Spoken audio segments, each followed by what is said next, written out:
Mom, Dad, I'm sorry for leaving and not being here when... I should start at the beginning. I'll tell you what pushed me to this point and why I left you all behind. Remember the first few months after Dad lost his job?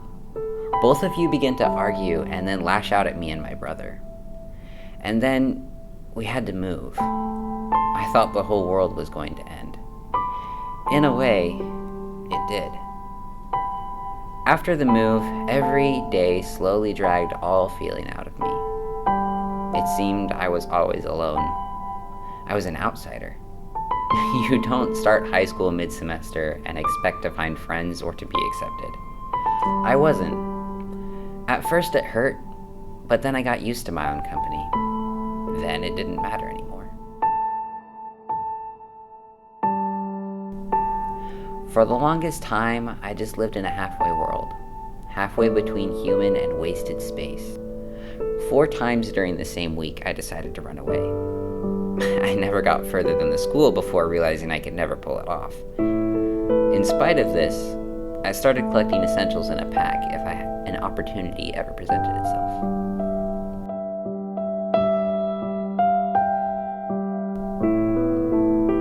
Always the first thing I did after walking in the front door was run and hole up in my bedroom to start homework.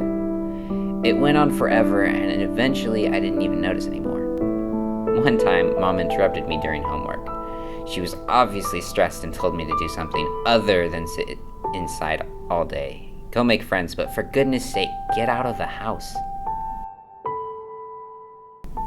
As soon as I could, I found something to fill those empty after-school hours.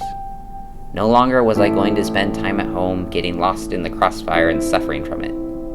I auditioned for the school's play, got a big enough role, and cut myself from family except for when their company was unavoidable.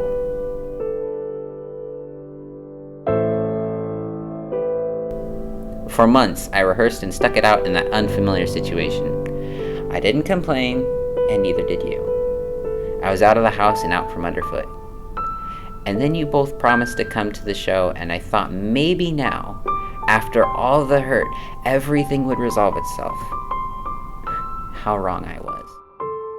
The show came and I got on stage. I performed my part and panned the audience looking for my supporting team.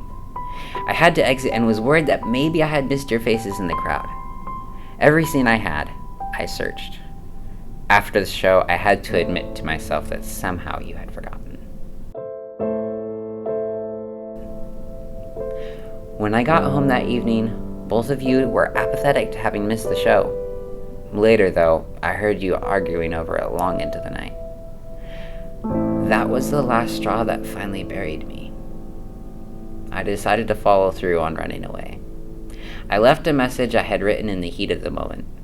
I still regret the hateful words I left as my last ones.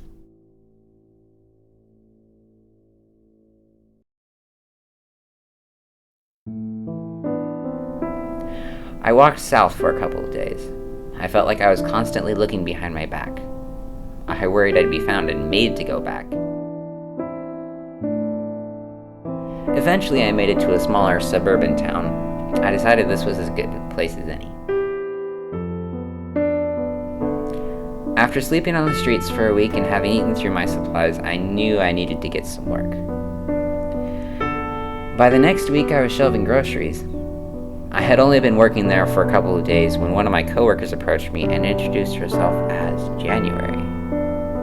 I could tell from the way she held my gaze and asked where I was from that she had no idea how to make small talk. I told her I lived close, and I think she sensed that I didn't want to talk about it. If there was anything I could have done to assure a friendship, it was to be so ambiguous. She smiled a knowing smile and then turned to leave. I knew it was right then or never, so I asked her out to dinner and she said yes. Our date went smooth and I walked her home, telling her my car was not in working condition. Again, she asked me where I was from. I didn't say anything for a while, hoping she would just let it go. She only waited. Finally, I said I was staying here until things cooled down with my family, who lives several hours north. She left it at that, but for the rest of our walk home, she would just stare at me as if reading my mind, sensing all the things I'd left unsaid, like she saw right through my charade. For weeks, I moved around that suburban town, never staying one place too long, but not going too far from my work. About a month after meeting January, everything went sour. I couldn't sleep for nights on end. I woke up with a cold sweat every morning, plagued by the memories of my parents and siblings.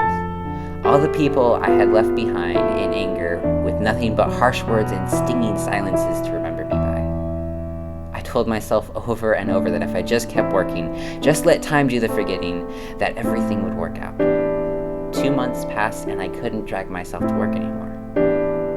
I knew then that if I wouldn't work, there was no point anymore.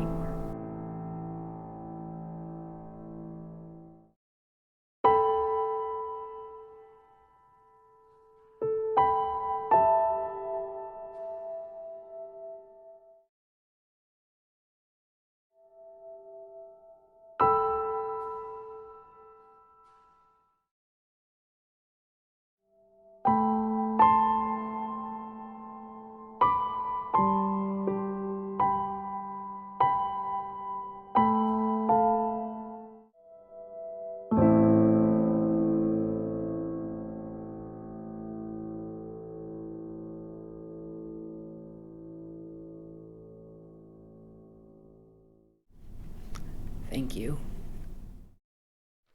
Evander, your life is worth living. Do what you have to make peace with your past. Then go and live your life.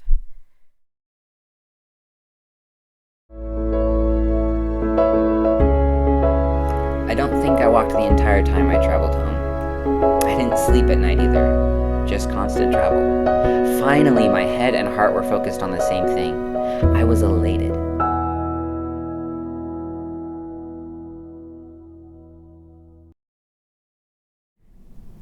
Who knew that you could run away and that 4 months later you could come back to a home turned to house? I hadn't traveled this far to come back to nothing. Determined and a little nervous, I went to track down someone who could help me find you. The familiar house of my best friend was where I went and demanded answers. You can't prepare yourself for what I was told. Everyone in my family, Mom, Dad, my little brother, driving together late at night. Maybe someone was driving a little too fast. The driver was too tired. They crashed head-on coming off the highway, and no one survived. The funeral was memories from a month ago. I was much too late. After years of heartache and 4 months of living on my own and on the streets, I've come home to say I'm sorry. And now I'm here, and there's no one to say sorry to except for the air and my paper. So in nostalgia and with the regrets, I say, I'm sorry, Mom. Sorry, Dad. I hope heaven is beautiful. Evander.